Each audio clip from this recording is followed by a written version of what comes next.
At yun nga mga abel, oh. Good afternoon sa inyong lahat. Anong oras na ba? Maulang hapon sa inyo. Hoy, oras. Ayan, 5:52 na ng hapon. Salamat nga pala kay si Ronald Gonzales sa napakagandang patuka.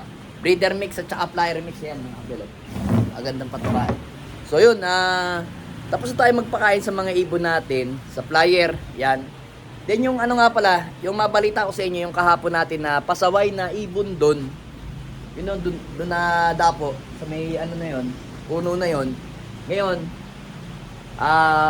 tanghali, doon na siya natambay, doon sa may mga trophy na yon, doon siya natambay kahit na may bandera doon. Then, yun nga, medyo naiwanan ko ng bukas yung ano, yung pintuan ng ano natin flyer.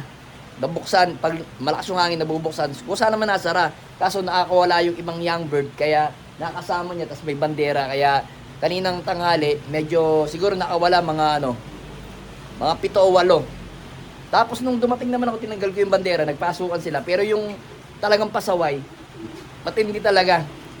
Pumasok naman, buong buo pa rin yung katawan. Kahit maghapon na hindi kumain kahapon, tsaka ngayon pa lang kumain yun. Habang tumutuka yung mga ibon ko, pinakwalan ko siya. Kasi parang mawala yung pagiging matigas na ulo. Pero yun nga, napansin ko naman kanina, pagka nung nagpapatukan na ako, pinakwalan ko siya, nakilang ikot lang, kahit na nandun ako sa may hagdan ko, bumababa na siya. So yun, unti-unti na natin siya tinuturuan. Kasi yung ibon na yun, alam ko nakarating na ng Rosales, Pangasinan eh. Yan o, mga abel, medyo naulan, kaya naglagay tayo ng ganito. Baka tayo magkasakit. So puntahan nga muna natin yung ibon natin dito, mga abel. Medyo madulas, kasi nga maulan. Yan. Tapos na. Tapos nilang kainin yung ating binigay na patuka, mga abel. Yan, pasok muna tayo sa ating sa loop. Ito yun mga abel, papakita ko sa inyo yung matigas ng ulo. Napin lang natin. Ito to mga abel, oh. Yan. Up. Ito ka dumapo. Yan. Ayan yung mga abel, oh. Ayan mga abel, ito yan.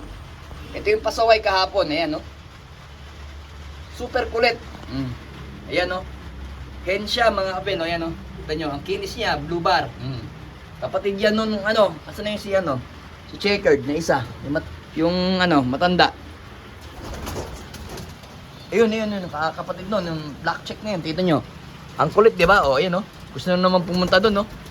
Basta nakakain yan, ganyan yan. Ewan ko ba, ba't ang ilap nito ngayon, mga kabel? Ano? Ano?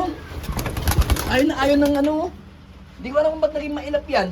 Hindi naman dating ganyan yan, mga kabel, oh. Ewan ko ba't naging mailap.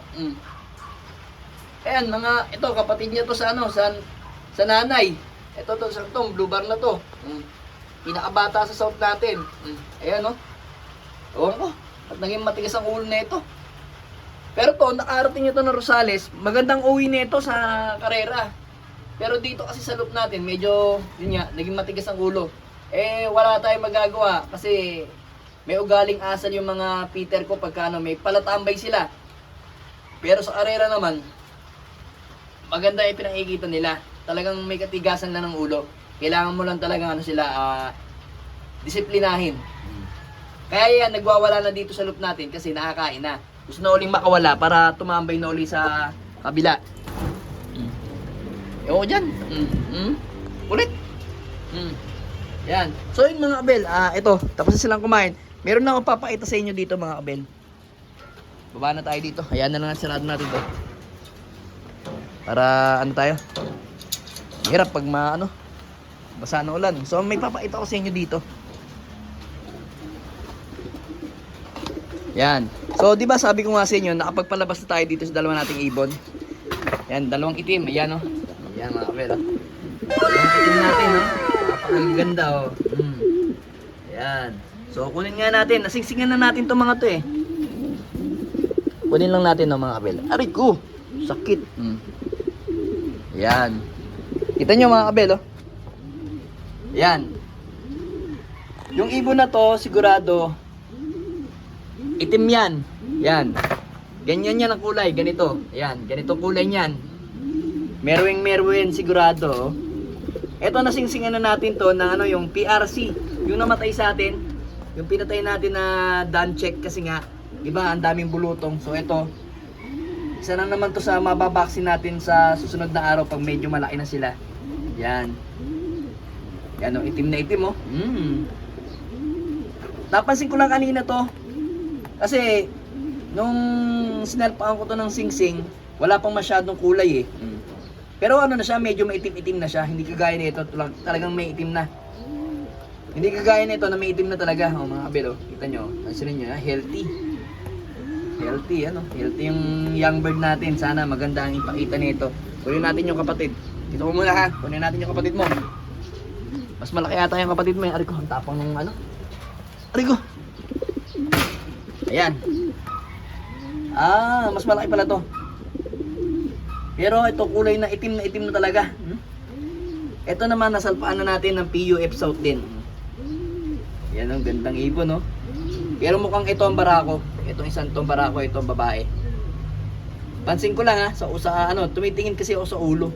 Hindi na doon sa mga sinasabi nilang ano dito. Yan dyan. Di ba may mga sinasabi pa silang kung babae at lalaki kung dyan pag tumitingin. No?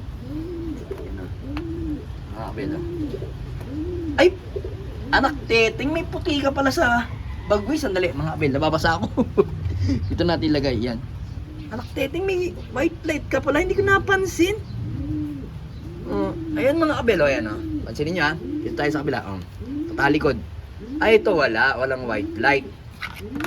Walang white light to. Pero yung isa, yun naman, meron pang paningit, dalawa o. O yan, may paningit na dalawa yung pakpak niya. Aray mo, saan ka nagmana? Nasa lisihan ka ata. Ayan mga kabel, merong puti sa pakpak. So yun, nag-usap naman kami ni Bro Joey na ibon niyang ito, si Black Eagle. May history daw to kasi na white light yung mga lahi nito. Pero wala pa siyang napapalabas na white light. Pero ito kasi si kapatid ni 6'5 na si Mr. David.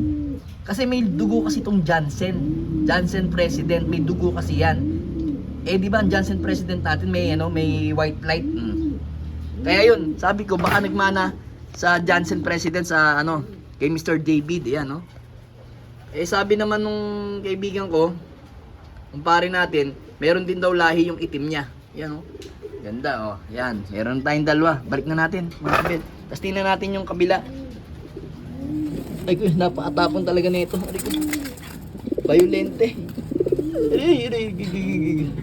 Meron pa tayo dito, tingnan natin. Hindi ko pa rin na-check kasi hindi ko pa nalalagyan to ng singsing mga kabel. Itong si itong dito mga kabel oh. Check natin to. Okay. Panandalian, tingnan natin kung anong kulay ng mga anak oh. Check natin. Wala pa naman sigurong kulay ito. Ayan, may itim mga kabel oh. May itim. May itim siya. Hindi natin alam kung may white light to. Wala pa namang kulay eh oh. Ayan. May itim siya. Tingnan natin kung baka maging grizzle. Parehas matapang. Ari mo. Check lang natin. Ito. Maputi ang katawan. Yan, maputi ang katawan na ito mga kabel oh. Sana merong grizzle na lumabas, no? Sana ganung kulay. Yan oh, kagaya ng nanay mo. Sana may ganyang kulay. So, antabayan na natin mga kabel. Tingnan natin kung anong kulay ang ilalabas ng ating mga ibon na to. Yan, yung dalawang yan mga kabel. Alright! Aray mo!